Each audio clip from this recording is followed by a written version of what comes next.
Y ya estamos con Juan Manuel Sfeir, licenciado en Kinesiología y Fisiatría. Contando un poquito, bueno, acá vos me basaste que sos especialista en reeducación corporal funcional. ¿Qué significa esto, Juan?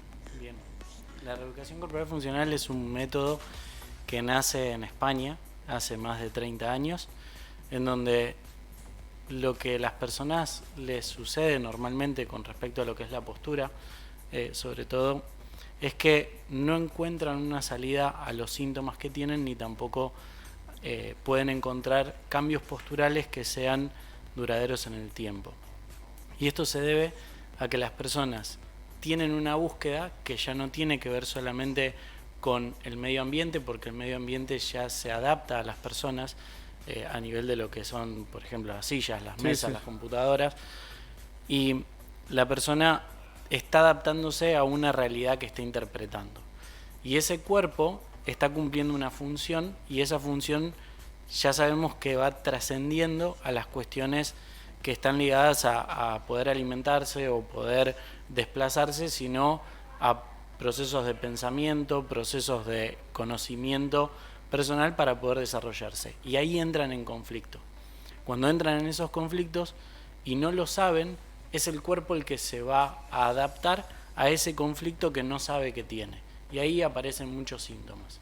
Hoy es como una cuestión paradójica ver que las circunstancias patológicas que las personas vivan no se deben, por ejemplo, a su trabajo. Por ejemplo, no es que las personas hoy hacen trabajo de fuerza como levantar peso o cosas así, sino que las personas que están viviendo situaciones patológicas más fuertes son las personas que tienen relación, por ejemplo, en la educación, en cuestiones institucionales, y eso no es por una cuestión de la forma en la que el cuerpo trabaja, sino la forma en la que la persona interpreta la vida que está teniendo, y ese cuerpo se adapta a esa situación.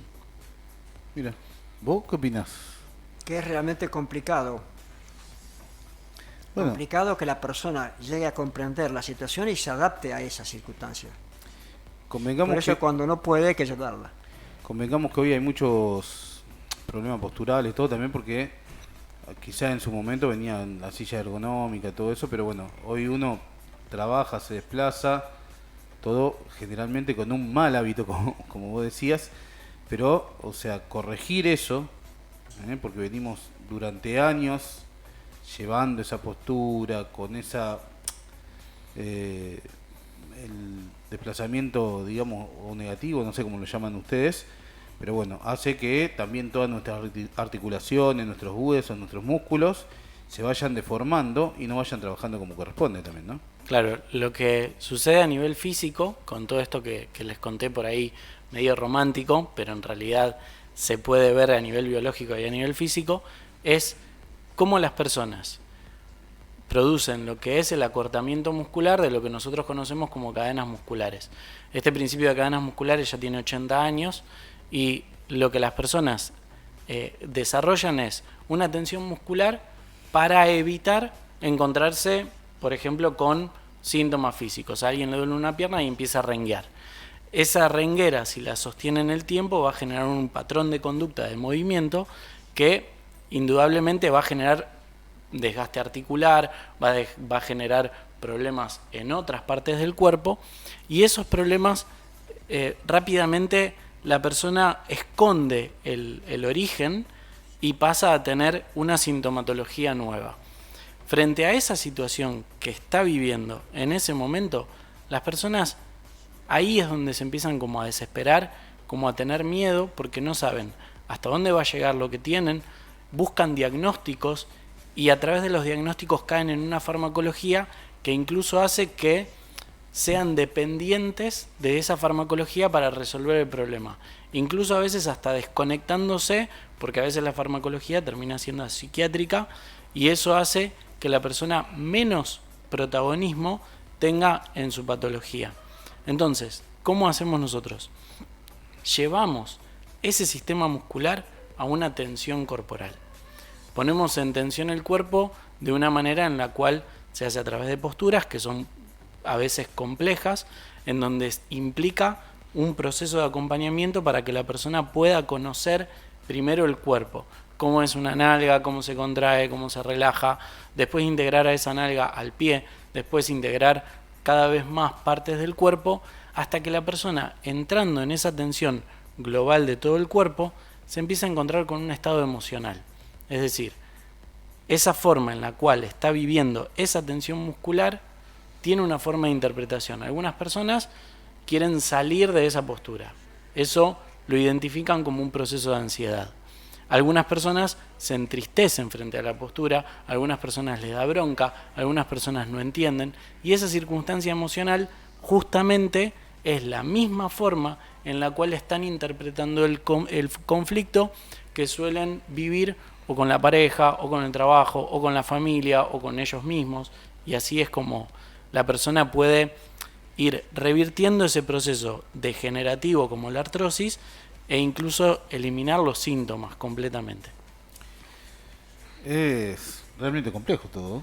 ¿Y qué actitud tomás vos para indicarle a esa persona que adopte una nueva posición? Bueno, lo que nosotros no hacemos jamás es, primero, contarle a la persona el conflicto que tiene, ni tampoco... Eso no lo mencionan para nada. Jamás, porque la persona lo tiene que descubrir.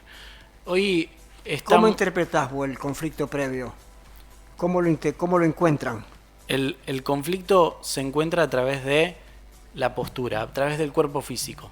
Cuando una persona siente el conflicto, ya no hay dudas, es una certeza total.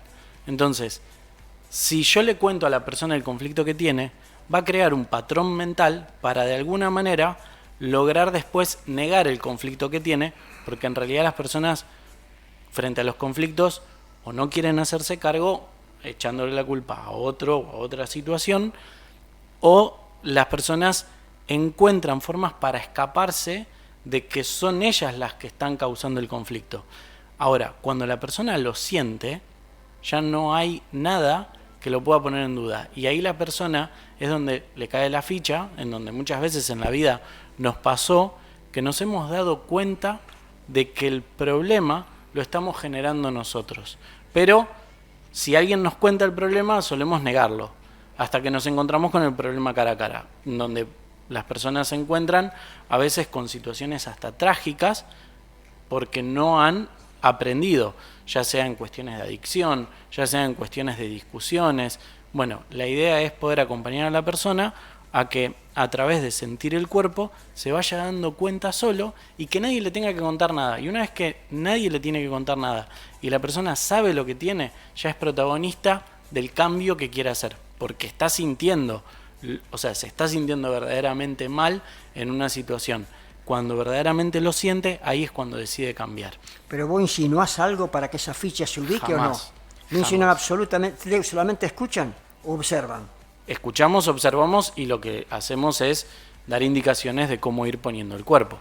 Obviamente antes, cuando las personas llegan a nuestra consulta, nosotros los llenamos de preguntas, porque queremos saber cuáles son sus relaciones sociales de la infancia, de qué trabaja, cómo vive, cómo está con su vida, si se siente a gusto. Incluso le hacemos dibujar el cuerpo humano para que se vaya dando cuenta, porque va generando manifestaciones de, por ejemplo, tuvo una lesión en el hombro y sin querer lo dibuja. Y todas esas cuestiones se van plasmando y la persona se va dando cuenta que desde su inconsciente está todo el tiempo manifestando toda su verdad. Y esa anamnesis concluyente, vos, después de esa anamnesis vos empezás a tomar tu actitud de observarlo a él y de orientarlo. Pero siempre a nivel físico. Claro, por eso de no intervenir para nada en su comportamiento previo. Jamás. ¿Qué tan difícil es reeducar todo esto? La palabra reeducar viene de educar, que es educere, y significa volver a sacar lo que estaba dentro. ¿Bien? Desde nuestros comportamientos biológicos, nosotros tenemos un desarrollo normal en donde hay una tendencia permanente a, por ejemplo, que una persona camine de forma normal.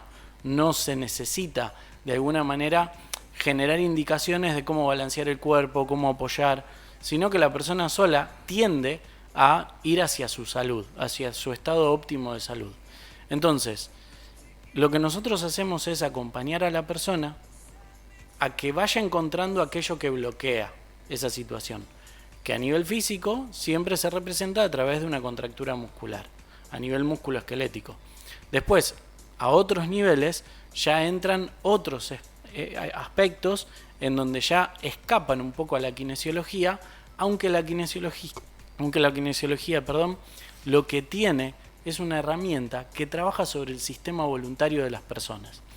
Las personas con el cuerpo, en realidad, lo único que saben que pueden hacer rápidamente es trabajar en las áreas corticales del cerebro. Estas son las áreas voluntarias. El cuerpo maneja mucho a nivel automático, por ejemplo a nivel de la respiración. Si una persona intenta dejar de respirar, en un momento se activa el automático y hace que la persona no pueda suicidarse sin querer respirar. ¿Sí? Entonces, el abordaje que tiene un kinesiólogo es muy fuerte a través del cuerpo físico, porque realmente todo lo que podemos hacer lo hacemos más que nada a nivel de nuestro sistema muscular. Y por eso la palabra kinesio significa movimiento. Así es. ¿Vos que sos traumatólogo, qué opinas de todo esto? Que es muy adecuado lo que está diciendo él. Realmente hay que escucharlo, ver lo que pasa y dónde está el origen. Acá lo importante es el diagnóstico diferencial, dónde está el origen del problema. Así es. Sí, y no mencionarlo, porque si no lo vas a hacer que la persona lo adopte como si fuera descubrimiento de él. Exacto, es claro, un condicionamiento. Propio. Como si fuera propio en realidad. Claro. No solamente que sea propio, sino que lo acepta como una cosa normal y habitual dentro de él.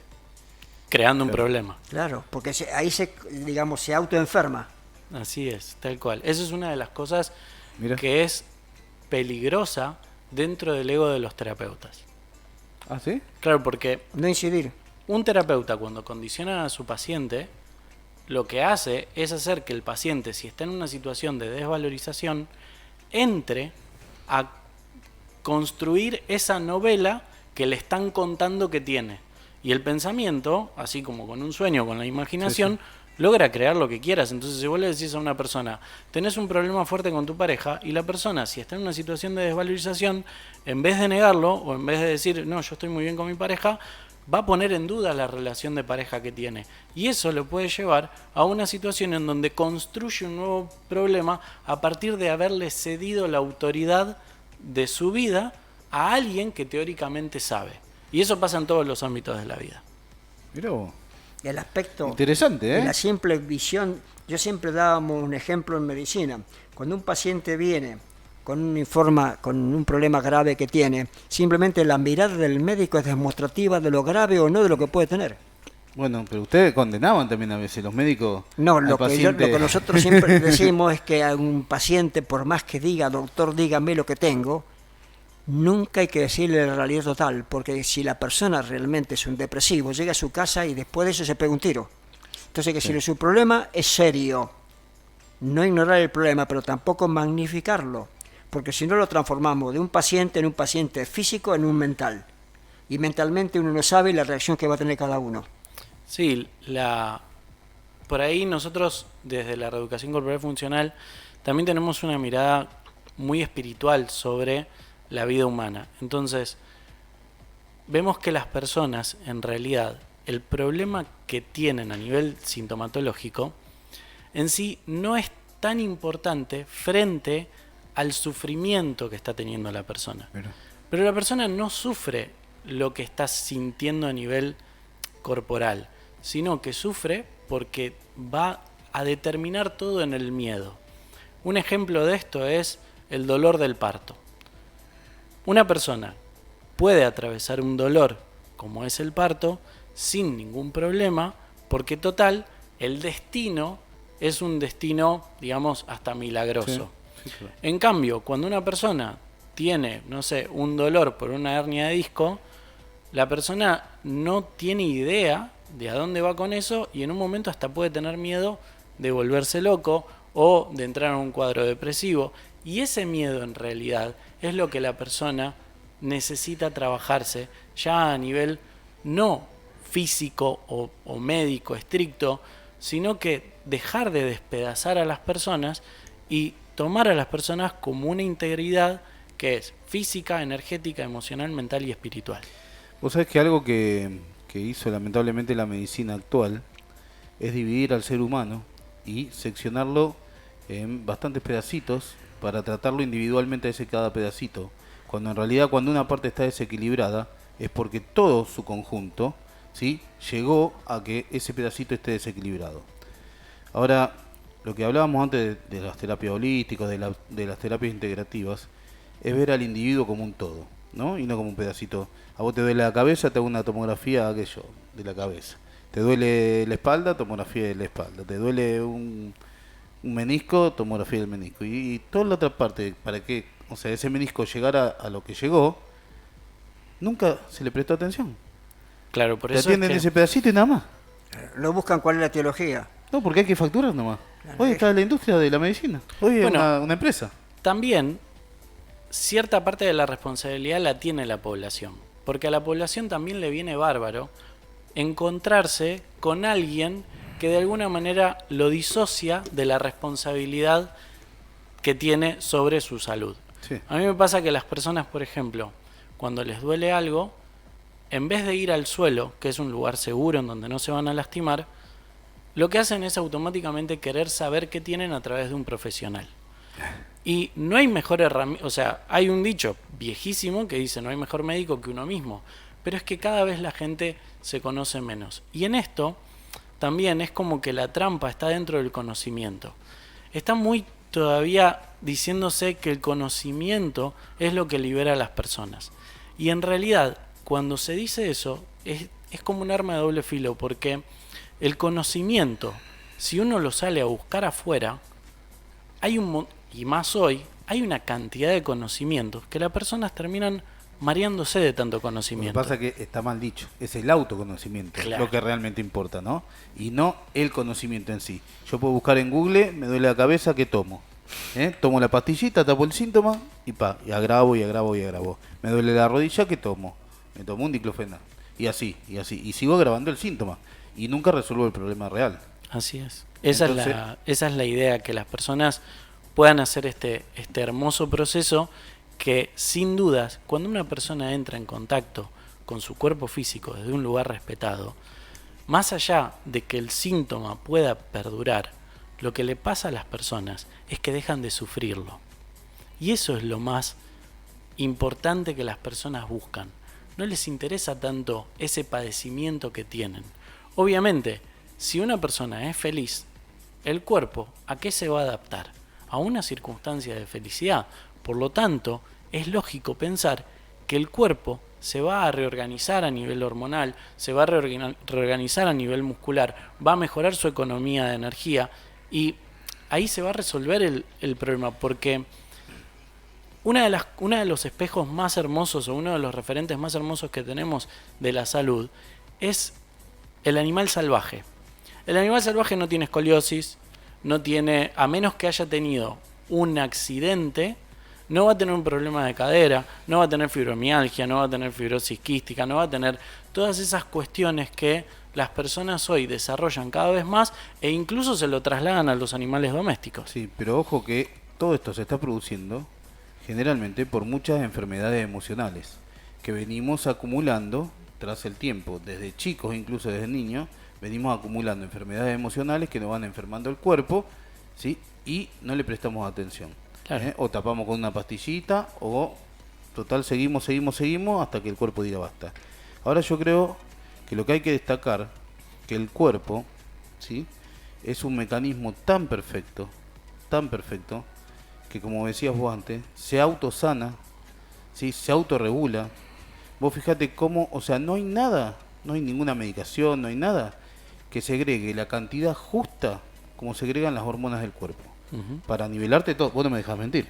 Así es, correcto. ¿Entendés? Uno se puede O sea, autoenfermar simplemente pensando. Exactamente. La cantidad de toxinas que generamos con un pensamiento negativo o como hablábamos antes de que el médico te condena o te sentencia diciendo no, te va a morir dentro de 3 meses, eso es mortal. Eso el es paciente. para un estilo de tipo, por ejemplo, el norteamericano. El sajón es distinto a nosotros que somos latinos. Una sentencia de ese tipo para el latino es destructiva y para el norteamericano lo toman como si fuera café con leche. Claro, totalmente. Bueno, pero uno tiene que ser consciente de la realidad que vive en lo social y yo creo que también las facultades y las universidades tendrían que integrar también eso, ¿eh? Y yo pienso que más que nada es una educación popular, más que universitaria. Claro, porque tiene que partir desde el jardín. Entonces fíjense que a los niños no se los deja experimentar el llanto, no se los deja experimentar incluso hasta la agresión que pueden tener con otros niños. Una de las cosas que pasan en la sociedad en la que vivimos es que todos los animales salvajes en un momento de la vida hasta practican como jugar a pegarse. A los niños, al evitarles vivir experiencias de golpes con ellos mismos, golpearse con una mesa, la cosa es cuidar la vida, o sea, saber cuál es el límite en el cual ellos no se lastimen, pero ellos necesitan experimentar el dolor, también necesitan experimentar las emociones.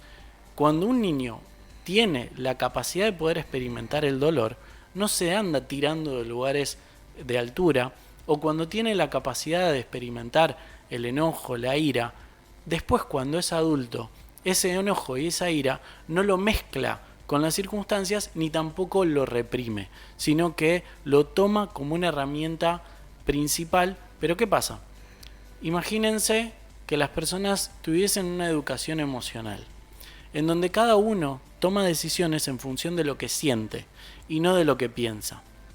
Eso generaría en la población un descontrol, porque hoy las decisiones de la mayoría de los sistemas están justificadas. Entonces eso implica de que la justificación tiene que ser lo suficientemente rotunda como para poder generar un movimiento masivo en la misma dirección. El movimiento que se genera a través de la emoción suele ser más genuino. Sí, obvio. Si bien hoy hay un montón de estrategias que se utilizan en el marketing y un montón de formas para poder condicionar el sistema emocional de las personas, porque justamente las personas no son independientes emocionales.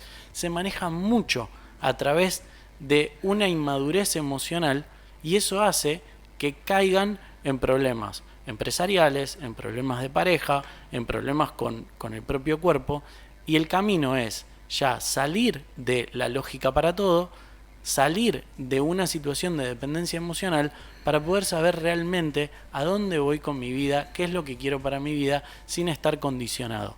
Y eso es peligroso para los que quieren manejar a una población general. Qué bueno. Cierro con ese mensaje, aparte porque ya se me acabó el tiempo. Pero Juanma, vamos a contarle a la gente dónde te encuentra, cómo se conecta con vos, Muy bien. y las redes sociales también que tengas. Muy bien. Hace muy poquito me empecé en Casa Zulú, en este mes de mayo.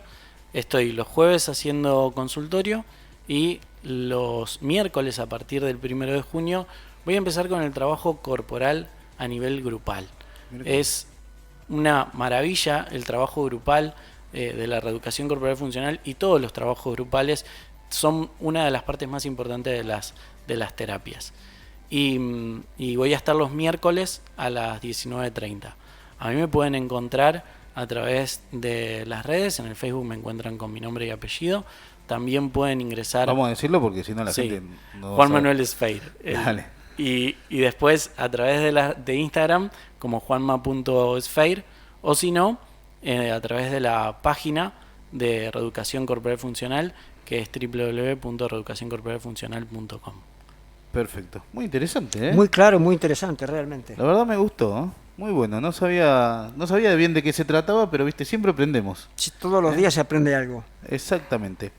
Tío, muchísimas gracias por acompañarme. Por nada. Te tomo la palabra para que me sigas acompañando. Así seremos. ¿Y un mensajito que le quieras dejar a la audiencia? Nada, que esto siempre es interesante. A esta edad que yo tengo sigo aprendiendo. ¿Viste? Nunca dejamos de aprender.